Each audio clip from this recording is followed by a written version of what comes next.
Some houses hide secrets heavier than their walls. Mine was one of them. I'm Daniel Brooks, and this is how years of quiet neglect finally broke me open. I grew up in a home where love was a currency, and I was always broke. My brother, Lucas, was the golden child.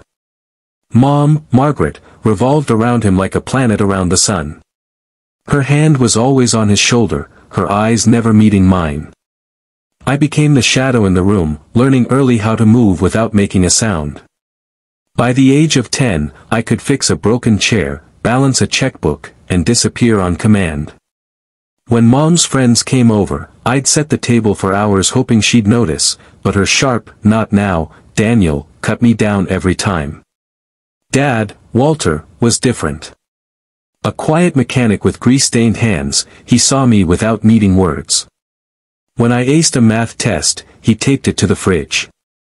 Mom muttered, "No one does that anymore," but Dad left it there, a small rebellion.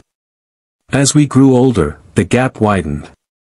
Lucas coasted through life, cushioned by Mom's excuses.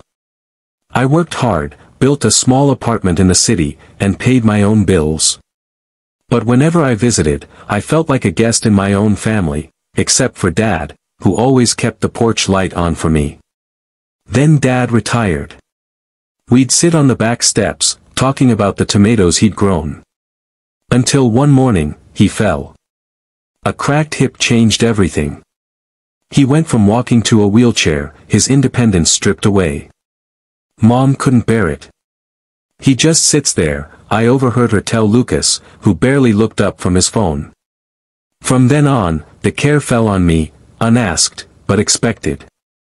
Mom and Lucas disappeared into dinners and weekend trips, leaving me to bathe him, cook his meals, and manage his meds. 6 months in, I noticed something off. Dad's bank statements stopped arriving. My name had been removed from the account. Mom and Lucas had taken power of attorney without a word. I overheard Mom booking a luxury spa trip. "Bill it to the main account," she said casually. My blood ran cold, it was Dad's money. I stayed quiet, like I always had. Until the diagnosis came, late-stage pancreatic cancer. Months left. I quit my job to care for him full-time. We shared soft meals, old westerns, and quiet talks.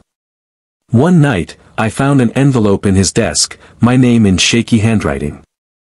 Inside was a letter, asterisk, "You've carried too much. This is for you.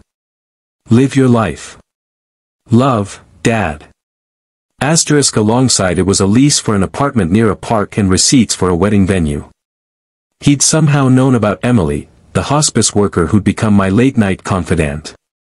When Dad passed, Mom and Lucas arrived late to the funeral, polished but hollow.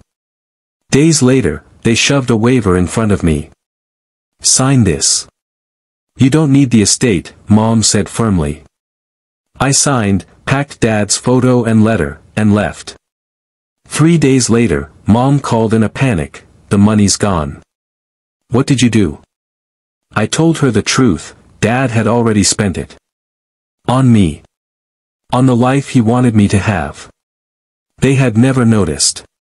They canceled their cruise, sold the house for cheap, and moved into a cramped condo. Lucas stopped posting online. Mom's friends faded away. I never looked back. Now I'm building a life with Emily in the home Dad chose for me. He's still with me, in the way I live, in the way I see people. If you've ever felt invisible, tell me in the comments.